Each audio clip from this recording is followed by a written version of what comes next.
Existe-t-il un état d'être supérieur? Connaîtrons-nous un jour un bonheur constant? Le malheur peut-il être sans demeure? Apprendrons-nous un jour à être simplement? Ni riches ni savants ne connaissent simplement. C'est pas en les admirant qu'on vivra humblement. Donc retrouve tes sensations, arrête la manipulation.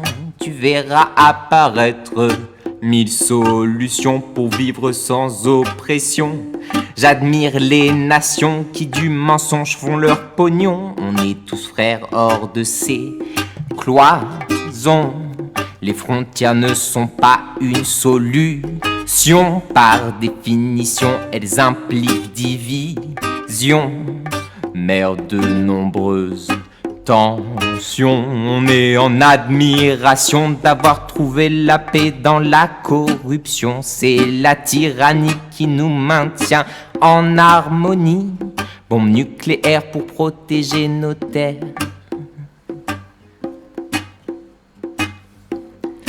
Existe-t-il un état d'être supérieur? Connaîtrons-nous un jour un bonheur constant? Le malheur peut-il être sans demeure? Apprendrons-nous un jour à être simplement?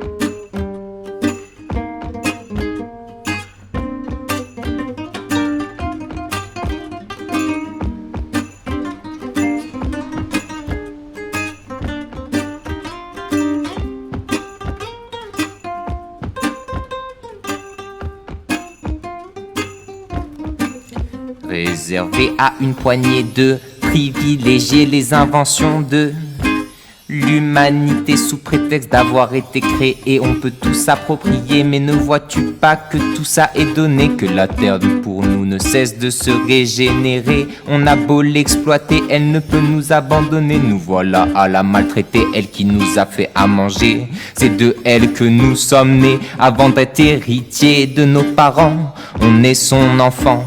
Mais ironiquement, on a renié ce parent. Les Amérindiens nous ont montré ce bien. L'Occident a trouvé ça bien vain. L'Occident a exterminé les siens, ne voyant différemment.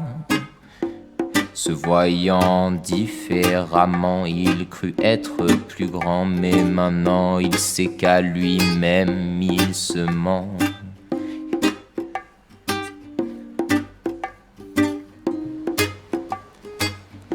Existe-t-il un état d'être supérieur? Connaîtrons-nous un jour un bonheur constant? Le malheur peut-il être sans demeure? Apprendrons-nous un jour à être simplement?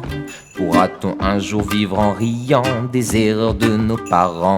Tellement il nous semblera aberrant d'avoir pensé si égoïstement.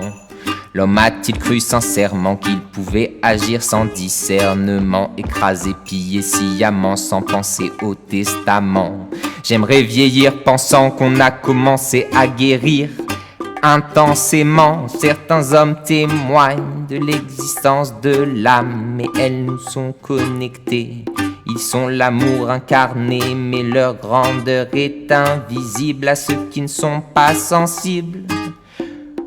Opacité terrible qui cache notre véritable cible. L'être heureux est l'incarné qui ne souhaite pas y aspirer. Alors cessons de nous tromper et commençons à écouter ceux dont la grandeur est cachée.